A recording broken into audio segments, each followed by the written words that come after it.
आदाब, नमस्कार, सत श्री अकाल। मैं उस्मान सैफी। आज की जो सच्ची घटना मैं आपको सुनाने जा रहा हूं, ये सच्ची घटना है उत्तर प्रदेश के जिला संभल की। जिला संभल से जो मुख्यालय है वहां से लगभग 20 किलोमीटर दूर चंदोसी है। और चंदोसी कोतवाली क्षेत्र का एक इलाका है पतरहुआ रोड।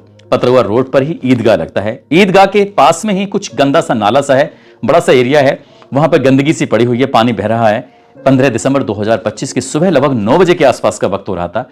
कुछ राहगीर जो निकल रहे थे उन्हें अजीब सी दुर्गंध स्मेल आ रही थी और कुत्ते किसी चीज को बार बार खींच के सड़क की तरफ खींच के लेके आ रहे थे। इसी बीच में किसी समझदार, किसी जिम्मेदार व्यक्ति ने 112 नंबर पर पुलिस को फोन किया और पुलिस को फोन करने के बाद कहा कि साहब, ऐसा लगता है जैसे कि इंसान का धड़ हो, आप मौके पर आ जाइए। पूरी जगह की लोकेशन बताई जाती है। 112 नंबर की टीम मौके पर पहुंचती है और जैसे 112 नंबर की टीम मौके पर पहुंचती है उसके बाद फिर नजदीकी पुलिस स्टेशन यानी कि जो कोतवाली प्रभारी होते हैं एसएचओ अनुज तोमर, उनको सूचना दी जाती है। वो भी टीम के साथ मौके पर पहुंच जाते हैं और जो सर्किल ऑफिसर मनोज कुमार सिंह होते हैं वो भी पहुंच जाते हैं। अब चाहे फॉरेंसिक टीम हो, डॉग स्क्वाड हो या फिर अन्य कोई टीम सर्विलांस वगैरह, वो मौके पर पहुंच जाती है पड़ताल करने के लिए, देखने के लिए कि आखिरकार मामला क्या है। वहां जब देखा जाता है तो एक इंसान का धड़ है जिसका सर गायब है, जिसके दोनों हाथ गायब हैं, दोनों पैर गायब हो चुके हैं, लेकिन वो बाकी हिस्सा कहां है, जो डॉग स्क्वाड की मदद से आखिरकार ढूंढने की कोशिश की जाती है। इलाके के हर एक चप्पे चप्पे को खंगाला जाता है, देखा जाता है। आखिरकार कड़ी मशक्कत के बाद पुलिस को एक बैग मिल जाता है। जैसे ही पुलिस को बैग मिलता है, उस बैग के अंदर एक टी शर्ट रखी हुई थी, एक अंडरवियर रखा हुआ था और साथ ही एक पॉलिथीन रखी हुई थी। और उससे देखकर ऐसा अंदाजा लगाया जा रहा था कि जिस बड़े से बैग के अंदर ये धड़ रखा हुआ था, शायद कुत्तों ने इस धड़ को इस बैग से पूरी तरह से अलग कर दिया है। अब पुलिस ने इस मामले की जांच पड़ताल करना शुरू किया और साथ ही पोस्टमार्टम के लिए उस हिस्से को भेजा और बाकी हिस्सों को तलाश करना शुरू कर दिया। ये आसपास के थाने हों, आसपास के जिले हों, सभी जगह पर एक सूचना सर्कुलेट की जाती है कि एक धड़ मिला है, बाकी हिस्सा नहीं मिला है। कहीं आपके इलाके में कोई गुमशुदगी दर्ज हुई हो तो उसके बाद फिर आके हमसे संपर्क करें। सोशल मीडिया के माध्यम से, सोशल मीडिया के अलग अलग प्लेटफॉर्म के माध्यम से ये बताने की कोशिश की जाती है, लोगों को तैयार किया जाता है, साथ ही मुखबिरों को तैयार किया जाता है और पुलिस वाले बस इस पड़ताल में जुट जाते हैं कि आखिरकार कहीं से कुछ क्लू मिले। तभी पोस्टमार्टम हाउस से एक फोन पहुंचता है पुलिस के पास, आकर कहते हैं कि आप आइए और मौके पर आने के बाद आपको देखना चाहिए। जब मौके पर पुलिस को बुलाया जाता है, एसएचओ अनुज तोमर अपनी टीम के साथ मौके पर पहुंचते हैं तो वहां दिखाया जाता है कि जो राइट हैंड है उसके इस वाले हिस्से में बाजू पर उस एक टैटू बना हुआ है और टैटू पर से नाम लिखा हुआ था राहुल, बड़े स्टाइल में नाम लिखा हुआ था। पुलिस को यहीं से एक छोटा सा क्लू मिलता है। अब इस राहुल नाम के व्यक्ति की तलाश के लिए जगह जगह फिर से सूचना सर्कुलेट कर दी जाती है, लेकिन जब कोई सूचना नहीं मिलती तभी पुलिस को कुछ अधिकारी लोग बताते हैं जो अपने ही थाने के होते हैं, कोतवाली क्षेत्र के, कि एक रूबी नाम की महिला है जो कि मोहल्ला चुन्नी चंदोसी की रहने वाली है। 24 नवंबर 2025 को वो गुमशुदगी दर्ज कराने के लिए आई थी। कह रहे थे कि जो मेरे पति हैं वो अपनी बहन के यहाँ किसी काम से गए लेकिन वापस लौट कर नहीं आए। अब पुलिस वालों ने ये इंतजार किया, काफी वक्त बीत जाता है, लेकिन तब तक जो धड़ था उसका 72 घंटे के बाद अंतिम संस्कार कर दिया जाता है। आखिरकार रूबी ये पहुंच जाती है क्योंकि 15 दिसंबर 2025 को धड़ मिलता है और उसकी पत्नी को यानी कि रूबी को पहुंचने में थोड़ा वक्त लग जाता है। यानी कि रूबी आती है, आने के बाद उससे पूछा जाता है क्या तुम्हारे पति गायब थे? बोले कि हाँ साहब गायब तो थे, देखो हमें कुछ सामान मिला है, फोटो मिले हैं, ऐसा तो नहीं है तुम्हारा पति हो, आप देख लीजिए। उसने देखा और देखने के बाद कहा कि साहब ये मेरा पति नहीं है। और उन्होंने कहा देखो आपके पति का नाम भी राहुल है, इसकी बाजू पर भी राहुल ही लिखा हुआ है, आपको गौर से देखना चाहिए। उसने साफ साफ इनकार कर दिया कि नहीं सर, ये मेरा पति नहीं है, मेरा पति ऐसा है ही नहीं, उसके बाजू पर कोई ऐसा निशान नहीं है। इस तरह की बात थी। इसी बीच में जो अनुज तोमर होते हैं एसएचओ, उन्होंने उस महिला से यानी कि रूबी से कहा कि तुम अपना मोबाइल दिखाओ, तुम्हारा मोबाइल देखना चाहता हूं। अब एसएचओ उसके मोबाइल के जो पन्ने थे, गैलरी में जो फोटो थे, वो लगातार ऐसे स्क्रॉल कर रहे थे। स्क्रॉल करते करते अचानक उनकी नजर रुक जाती है और जब नजर रुकती है तो वो खुद हैरान थे। वो कहते हैं रूबी से कि रूबी तुम शायद झूठ बोल रही हो, तुम्हारे पति के साथ तुम्हारी एक सेल्फी है और तुम्हें यकीन नहीं होगा जो फोटो मैं तुम्हें दिखा रहा हूं, जो टी शर्ट मुझे मौके पर मिली है वही टी शर्ट तो यहां पहनी हुई है, तुमने सेल्फी भी ली हुई है, तुम्हें अपने पति के कपड़ों की बिल्कुल भी पहचान नहीं है। अब जो रूबी से जब ये बात कही जाती है, उसको सेल्फी दिखाई जाती है, उसको वो फोटो भी दिखाया जाता है और टी शर्ट दिखाई जाती है, तो यकीन नहीं होता। अब उसको भी इस सर्दी के मौसम में पसीने आने लगते हैं। पुलिस वाले समझ जाते हैं कि हाँ कुछ ना कुछ तो बात है। उससे थाने में बिठाया जाता है, उससे पूछताछ की जाती है। सवालों के सही जवाब नहीं दे रही थी।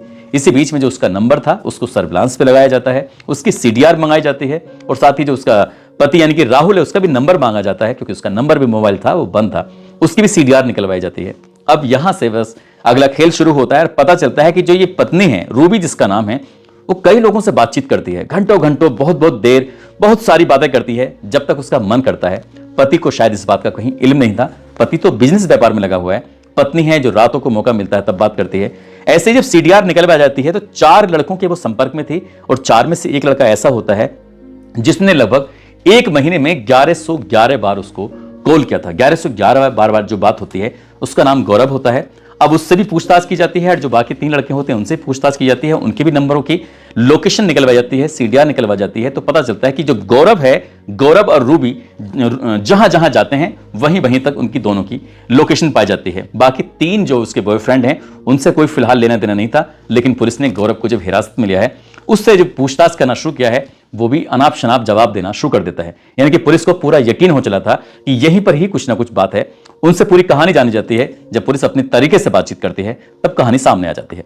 रूबी जिसका जिला संभल है और उसका थाना चंदोसी लगता है और मोहल्ला चुन्नी लगता है, वहां की रहने वाली होती है। उसके पति का नाम राहुल होता है जो कि जिला संभल, थाना रजपुरा और कस्बा होता है गवा, वो वहां का रहने वाला होता है। करीब 15 साल पहले इन दोनों की शादी हुई थी धूमधाम से, ठीक ठाक तरीके से। 12 साल का एक लड़का हो जाता है अभी फिलहाल और एक 10 साल की बेटी हो जाती है। जिंदगी ठीक चल रही थी, लेकिन सब कुछ करने के लिए, अपना पैसे कमाने के लिए उसने अपना कस्बा गवा यानी कि उसे छोड़ने के बाद सीधा संभल के चंदोसी पहुंच जाता है। वहां जाकर जूतों का कारोबार करना शुरू कर देता है।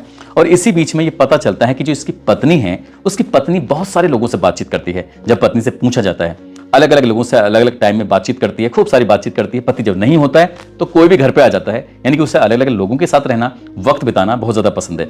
बच्चों को तसल्ली देने के लिए वो अक्सर महंगी महंगी चॉकलेट, महंगी महंगी टॉफियां उन बच्चों को दे दी जाती है, तो बच्चे घर से बाहर निकल जाते हैं। पति काम पर है और बच्चे बाहर अपने खेल रहे हैं और घर के अंदर कोई मर्द अंदर आया हुआ है। ऐसे ना जाने उससे ये भी जानकारी में पता चलता है कि नहीं पता कि कितने उसके बॉयफ्रेंड रहे होंगे, लेकिन फिलहाल जब ये घटना होती है तब 4 संपर्क में थे। 4 में से एक गौरव नाम का जो था वो उसका बहुत ही ज्यादा भरोसेमंद होता है।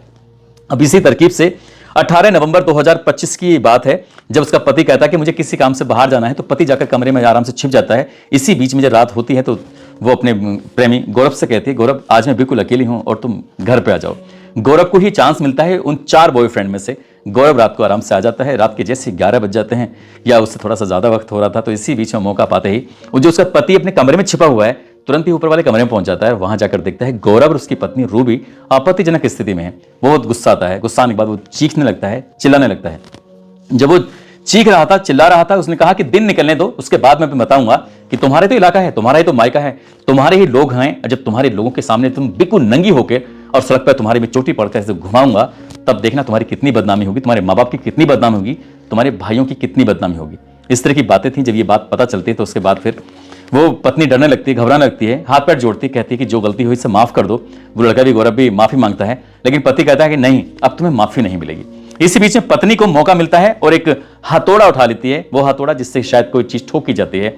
और जो गौरव होता है उसके हाथ में लोहे की रोड होती है, वो पूरी ताकत के साथ उसके सर में बारी बारी से मार देते हैं। और जैसे लगता है वो एक रोड में, 1-2 हथौड़े में वो जमीन पर गिर जाता है। और जमीन पर गिर जाता है, उसकी कुछ देर के बाद ही तड़प तड़प कर मौत हो जाती है। वो मर तो जाता है, लेकिन अब यहाँ गौरव और रूबी ये सोचने लगते हैं कि आखिरकार अब करें तो क्या करें, इसकी लाश को कहां ठिकाने लगाएं, कैसे बाहर लेके जाएं। तभी दिमाग में ख्याल आता है कि इंतजार करते हैं। अगला दिन निकलता है। दोनों घंटा घर मार्केट पे जाते हैं, वहां से प्लास्टिक की कुछ पिन्नी खरीदते हैं, 2 बैग खरीदते हैं। एक बैग 450 रुपए का, एक बैग 700 रुपए का, और जो उसका पेमेंट यूपीआई के माध्यम से कर देते हैं। साथ ही एक ग्राइंडर मशीन लेते हैं और ग्राइंडर मशीन लेने के बाद सीधा घर पे आते हैं। घर आने के बाद सबसे पहले जो शरीर है उससे गर्दन को, जो ग्राइंडर मशीन चलती है, 1 सेकंड भी नहीं लगता, ठीक से अलग हो जाती है। उसके बाद वो उसके बाजुओं को काट देता है, उसके बाद उसके पैरों को काट देते हैं। काटने के बाद 2 बैग होते हैं, दोनों बैगों में उसको आराम से लपेट के पूरी तरह से पैक किया जाता है। और पैक करने के बाद 2 बैगों को लेकर एक बैग को 800 मीटर दूर फेंकते हैं जो बाइक पर रखने के बाद। और वो बैग था जिसमें क्या उसका धड़ रखा हुआ था। उसे लग रहा था कि धड़ से किसी की पहचान हो ही नहीं सकती, इसलिए वहां से फेंक देते हैं। उसके बाद वो मौका पाते हैं और यूपी 15 CK 4266 एक गाड़ी किराए पर लेते हैं। 1300 रुपये ड्राइवर मांगता है। वो उनका कहना था कि हमें बबराले जाना है, बबराले यानी कि राजघाट पर गंगा नहा के आएंगे। वो गंगा नहाने के बहाने उस कार में जाते हैं और जाने के बाद दूसरा बैग उस कार के अंदर रख लेते हैं, जिसमें पैर रखे हुए थे, जिसमें सर रखा हुआ था, जिसमें हाथ के हिस्से रखे हुए थे। उसके बाद वहां जाते हैं और मौका पाते उस बैग को गंगा में बहा देते हैं। अब उस पुलिस को जैसे इस बात का पता चलता है तो पुलिस ने गंगा में उस इलाके को, उस हिस्से को ढूंढने की तमाम कोशिश की, लेकिन वो बाकी हिस्से मिल नहीं पाते हैं। और फिर पुलिस इस घटनाक्रम का 22 दिसंबर 2025 को खुलासा कर देती है।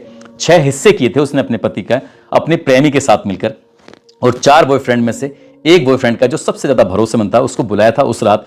वो नहीं जानती थी कि उसका पति है, आज रात को बैठ के आराम से देख रहा है, छुप रहा है और उसको पकड़ लेगा, लेकिन उसके पोल खुलने का डर था और वो कत्ल कर बैठती है अपने प्रेमी के साथ मिलकर और इस घटनाक्रम का खुलासा हो जाता है। फिलहाल वो दोनों जेल में हैं, लेकिन उसकी जो बेटी है और उसका जो बेटा है उनकी परवरिश कैसे होगी ये भी एक सवाल है। क्या मायके वाले पालेंगे या फिर ये राहुल के परिवार वाले उसको पालेंगे, ये पुलिस अभी इसमें सोच रही है। लेकिन जैसी घटनाक्रम में खुलासा होता है तो लोगों को यकीन नहीं हो रहा था कि वो औरत कितनी जालिम थी कि आखिरकार उसने अपने पति को मौत तो दी, लेकिन मौत के बाद में जो उसने किया वो बहुत भयानक होता है।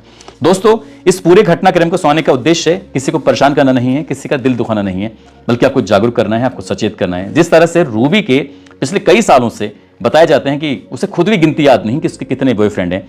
पुलिस वैसे कोशिश कर रही है कि इसकी सीडीआर निकलवाई जाए और ये देखा जाए कि कितने लोगों के संपर्क में थी। हालांकि वो क्या करेगी क्या नहीं, लेकिन कातिल तो खैर पकड़े ही गए हैं, लेकिन जिस तरह की उसकी महिला की आदतें थी वो चर्चा का विषय बन गई हैं। ऐसा नहीं होना चाहिए, इस तरह के मुंह मारते हुए नहीं घूमना चाहिए। शायद बाकी की जिंदगी उसकी सलाखों के पीछे गुजरेगी और जो बच्चे हैं वो बदन की दर दर की ठोकरें खाएंगे, उनको शायद कभी माँ और बाप का प्यार उस हिसाब से मिल नहीं पाएगा।